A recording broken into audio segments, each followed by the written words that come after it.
And we're back with On the Record with Tiffany and one of my personal favorite guests and dare I say friend, Dr. Richard Gibney. Dr. Gibney, let's talk a little bit about the tools that we have now in the kidney world. Let's talk about the executive order that President Trump signed July 10th, 2019. This is a magnificent benefit for everybody in the country. And the reason why is the government said, you know what, we can do better. Your outcomes are not very good. Your costs are way too high and the patient experience is terrible. And we're going to do better. So they said, okay. So for example, home therapy. Secretary Azar was instrumental in that. Secretary Azar, I believe, was. And Adam Bowler was the guy in charge of the Center for Medicare and Medicaid Innovation. Right. Superstar guy. And this guy, Tom Duvall, was in charge of the renal part of that process. So great people that said, we're going to change things and make it better. So having said that, there are three areas they wanted to make better. Number one, they wanted a lot more transplants because the number of transplants we're doing, and that's why the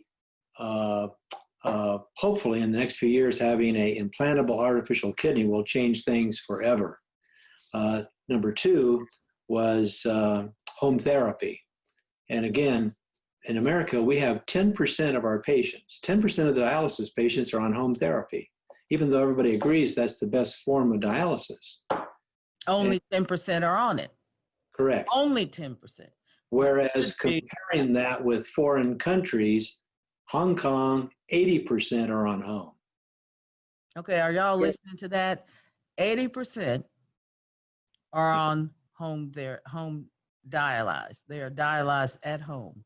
In Hong Kong. In Hong Kong.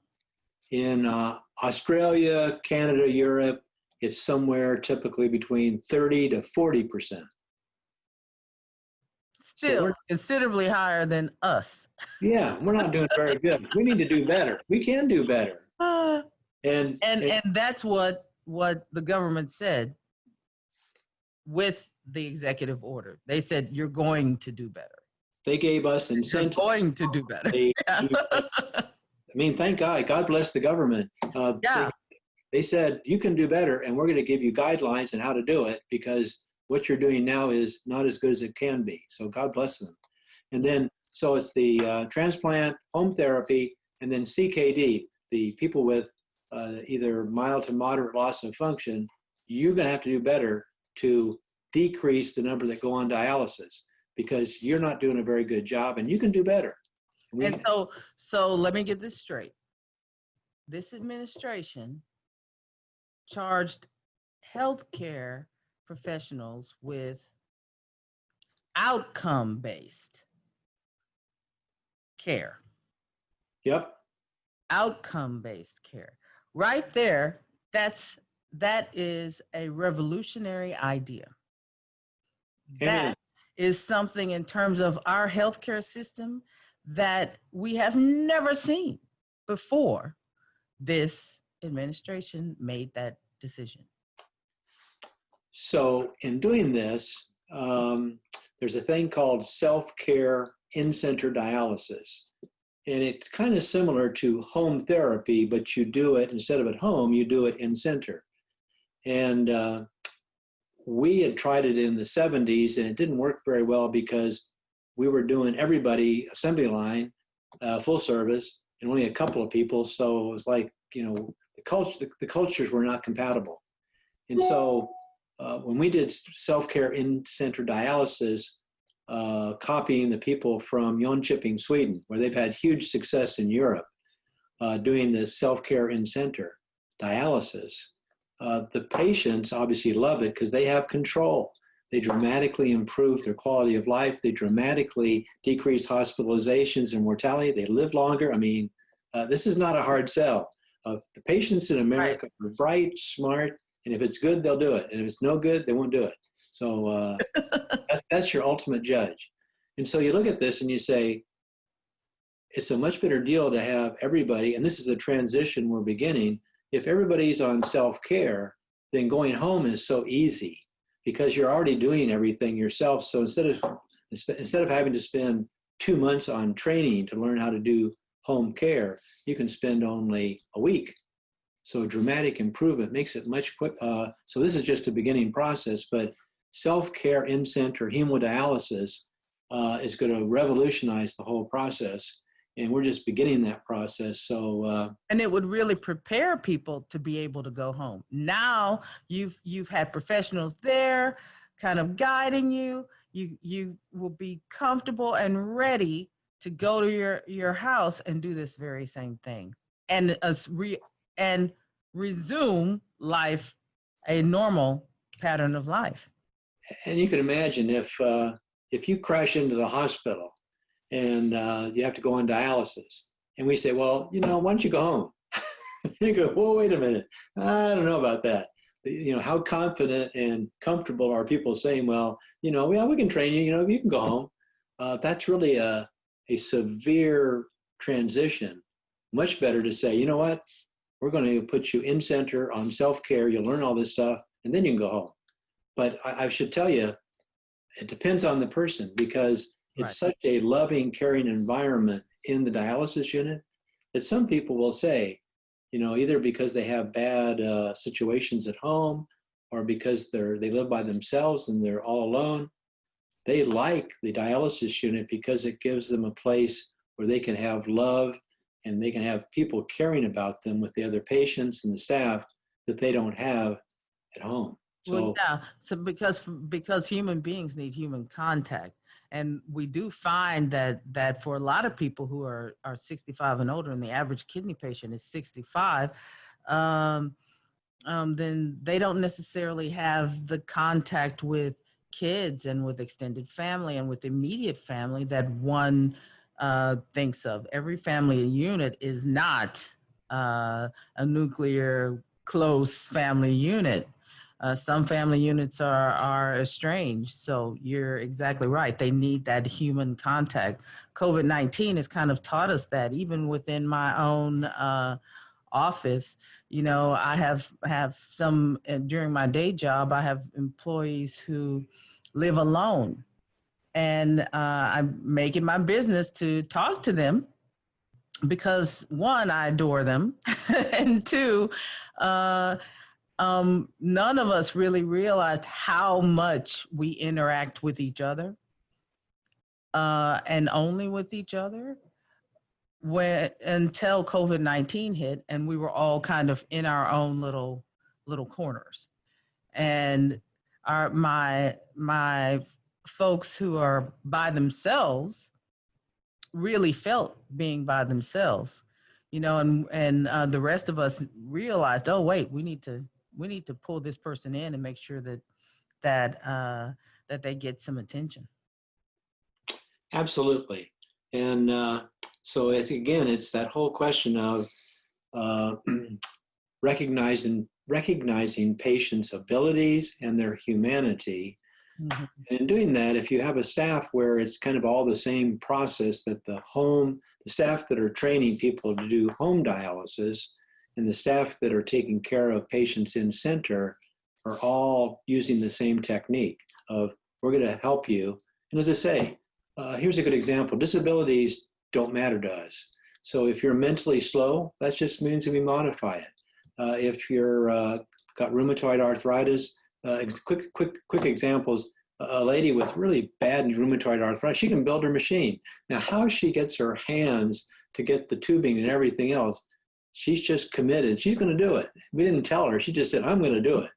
Or a lady that's mentally slow, that she was looking around at the other patients and they were all doing everything. And she said, what about me? And the staff was kind of like, well, and she was starting to get mad. They said, okay.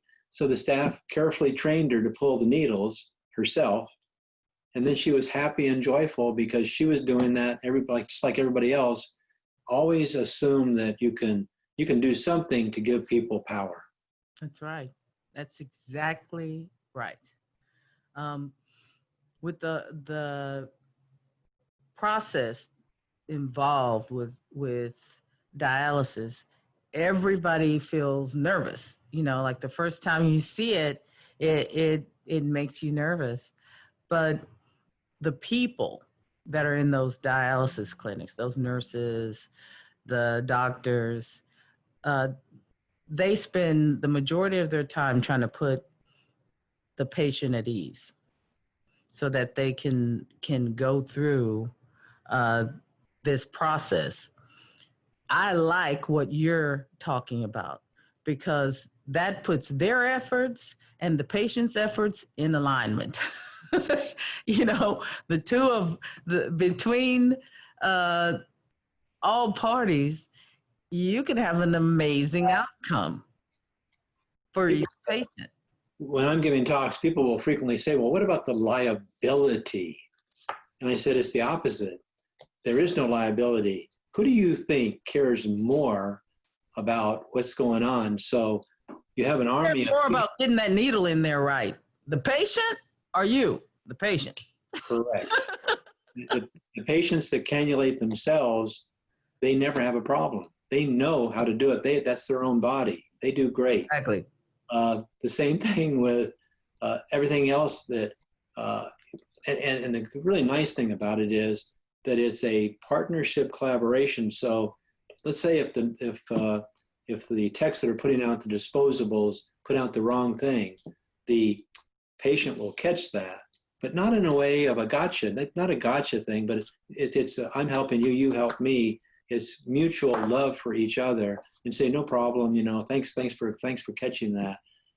So it improves the safety, it improves the whole process, which is really what you should expect if the patient is involved in their care. We had a problem where there's a thing called the Phoenix meter, where after you get everything set up, you check the dialysate or the fluid that goes around the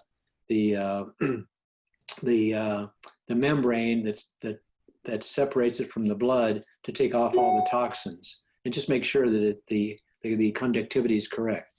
And the patients never drop one. If you drop one, it costs $800 to get it fixed. The patients never drop one. So the staff, it's just because before they were rushing around to try to get everybody done. Staff are great, but sometimes if you're rushing, patients don't rush. And there you go, patient empowerment, saving lives and money all the way around throughout the process. Thank you, Dr. Gibney, for spending your time and energy with us today and talking with us about chronic kidney disease, the Kidney Task Force, and what's going on in the world of kidneys. I will be bringing you back on to talk with us some more about what's happening with the latest innovations in kidney disease. Since you're the guy that seems to keep up with everything that's going on, you have your finger on the pulse of the kidney world. Thank you again. Thank you for your help.